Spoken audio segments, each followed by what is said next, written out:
Okay, my name is Chris Crawford, and I'm here to talk today about interactivity. This is one of these terms that is absolutely central to everything we do in this industry, and it has started to lose its focus. I mean, people talk about interactive fiction, and interactive television, and interactive movies, and interactive plays, and interactive books, and interactive everything, and the end result is nobody knows what interactivity means anymore. Well, I propose today to sort of go back to the basics, talk about the fundamentals of interactivity, try to define what I mean by that term. So what I propose to do, what I'm going to start off by doing today, is characterizing interactivity. I'm not going to try to define it, but I will try to characterize it closely. So let me talk about an interaction taking place between two people, person A and person B.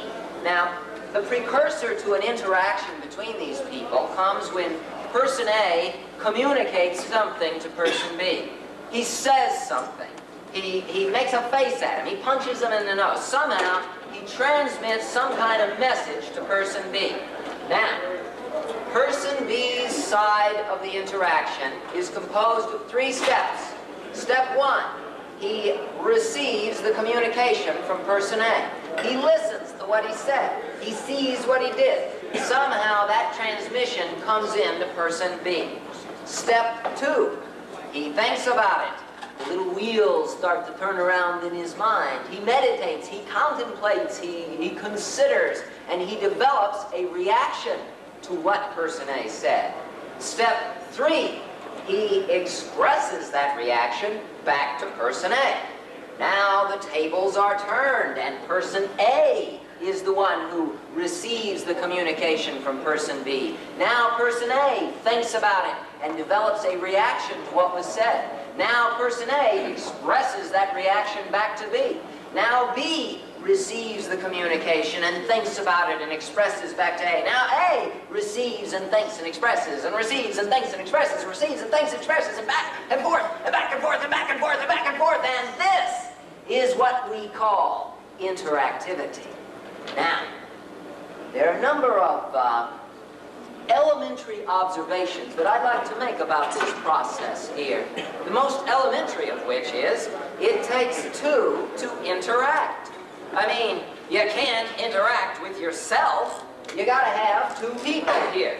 Or at least historically, it has always been the case that you gotta have 2 people. Our whole industry is founded on the notion that we're gonna replace one of these people with a machine. We're gonna have a device, a doodad, a computer programmed with some software that's gonna stand in for person B, is gonna play the role of person B.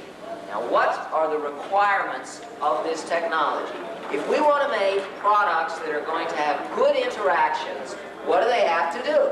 Well, they have to do all 3 steps. They have to listen to what the player said, think about what he said and develop an interesting reaction to it, and express that reaction back to the player.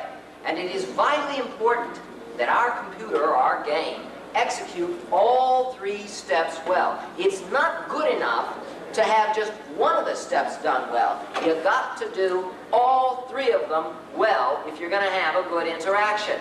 Let me illustrate this point. Imagine a conversation with another person as an interaction. Imagine yourself desiring to have an interesting conversation with somebody, and suppose that this person could not do step 1, but he could do steps 2 and 3 very well. In other words, he thinks very well, and he expresses himself very well, but he just doesn't listen to anything you say. That's not a conversation. That's talking with Chris Crawford. Suppose this person does steps 1 and 3 very well, but falls flat on step 2. In other words, this person listens to what you say, and oh yeah, he expresses himself very clearly, but he thinks screwy. That's no conversation. That's talking with a marketing person. Suppose this person does steps 2 and 3 well, steps 1 and 2 well, but can't do step 3. In other words, he listens to what you say, he thinks about it very well, he just can't express himself worth beans. That's no conversation. That's talking with a programmer. So, if you want to have a good interaction, you want to do all 3 steps well. Now, how does this apply to games? What do we want to do here? Well, let's take it apart step by step. Step 1, our game must be able to listen to the player. Now, that actually involves a number of problems arise here. The first of these is the fact that listening in the context of a computer game is a much bigger job than in the context of human conversation. I mean, if I'm going to listen to you, we have this enormous advantage that we have common ground pre-existing, namely the English language. We both know it. You know all the words, I know all the words. You know the syntax, I know the syntax. You know the grammar, I know the grammar. That's a huge body of knowledge that we start off already having. We don't have that with the computer game because we can't put English into a computer. Every single computer game that we have right now creates its own language. We make up this little language, and the user somehow learns that language and speaks to us. Now, there are some serious problems arising from this. The first is the requirement that the player be able to learn the language immediately. I mean, sure, we could cook up some great, hairy, complex language that does all sorts of neat things, and then the user would have to go study, language classes for 3 years before he could play your game. This is not what we call accessible game design. So somehow, when we design the language, it has to be easy. There's another problem. The human doesn't get to use the facility with which he is best endowed, namely his voice or his ears. In other words, people can express themselves very well with their voices. And what do we ask them to do? Punch on buttons. They're not very good at that, are they? So, and in fact, we have a serious problem with input devices here because basically we have only 3 input devices to use. Keyboards, joystick, mouse. Now, the keyboard is the most expressive of that lot, and most of us like keyboards because we work on them all day long. The problem is our audience hates them. Most of the people out there don't really enjoy talking with a keyboard. They're not very fluent in it. It makes them feel stupid. They just don't want to use the keyboard. A joystick is much worse. I mean, all you can say with a joystick is up, down, right, left, or fire. That's not a very expressive vocabulary. Now, what bothers me here is that there are a lot of people out there who don't really recognize how terribly serious this problem is. I've encountered people, for example, in interactive television, who take the attitude that they're going to put one button in the hands of their user, and then the user will just push the button. Now, do you know what you can say with one button? You can say yes or no. Now, to give you an idea how wretched that is, let me take you back about 25 years to the early days of the Star Trek television series. One of the early episodes in that series was an adaptation of the pilot. And in this adaptation, Captain Christopher Pike had been horribly injured in this accident, and he was confined to this futuristic space wheelchair. Now, he couldn't speak, he couldn't move, he couldn't make any kind of facial expression or gesture. He couldn't communicate in any way, except there was a little light next to him, and he could blink that light. Once for yes, twice for no. Now, can you imagine yourself in that position?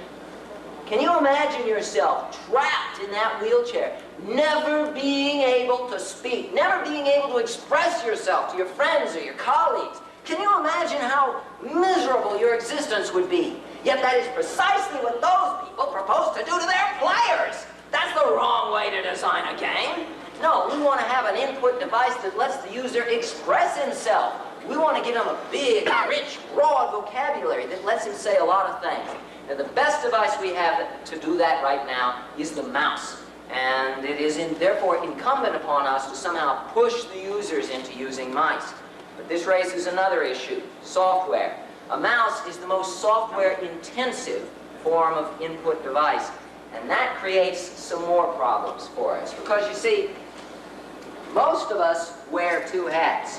We are both game designer, programmer. And when we put on our programmer hat, well, the player becomes the user.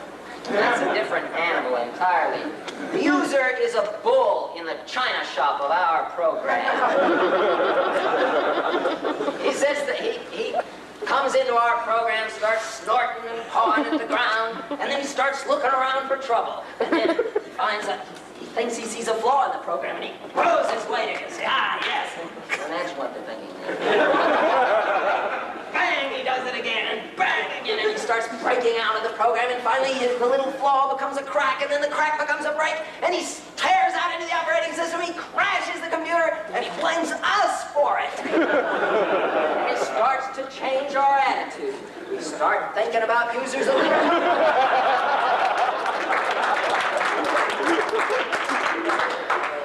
So we decide we're going to get them. We're going to wall them in. We're going to build a fortress of a program that they'll never break out. High walls, thick walls, deep walls, wall upon wall upon wall. Like some Edgar Allan Poe story. We're going to pile the bricks on higher and higher. We're going to trap that user in there. He's never going to get out of this program, is he? Unfortunately, that's the wrong attitude. Because you see, that motivates us to narrow the walls, to try to confine the user, to give him the minimum number of options that we can get away with. When instead we want to be widening the walls, pushing them apart, giving the user a lot of options. We want to create a language that is rich, broad, expressive, that allows the user to be creative, that allows the user to say a lot of things. Because if you want to listen well, you've got to give the user the power to speak well. That means rich, complex, robust input structures. This is the biggest weakness in computer games right now. Okay, what about step 2? Step 2 requires us to create a game that thinks about what the player said and develops an interesting reaction to it. Now, this implies complicated equations, algorithms, artificial intelligence, perhaps, or maybe artificial personality, or maybe the types of equations that go into a flight simulator. No matter what we're talking about here, it all boils down to heavy-duty number crunching, process intensity. Instead of just writing code, now we have to worry about the ideas that we're building into the code.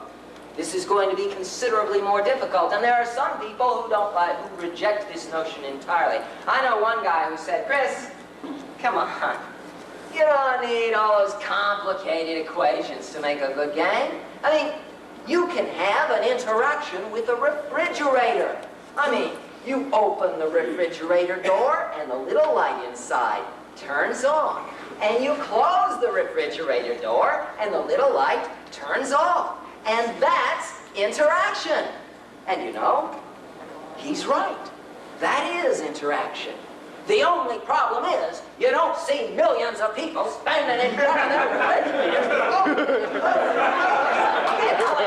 They're not that stupid! If you want to have a good interaction, it's going to have to be an interesting interaction, and that means you're going to need some interesting algorithms in there. Algorithms that are interesting in the eyes of your users, and they have a little more intelligence than a relay. So you're going to have to work hard on this one, too.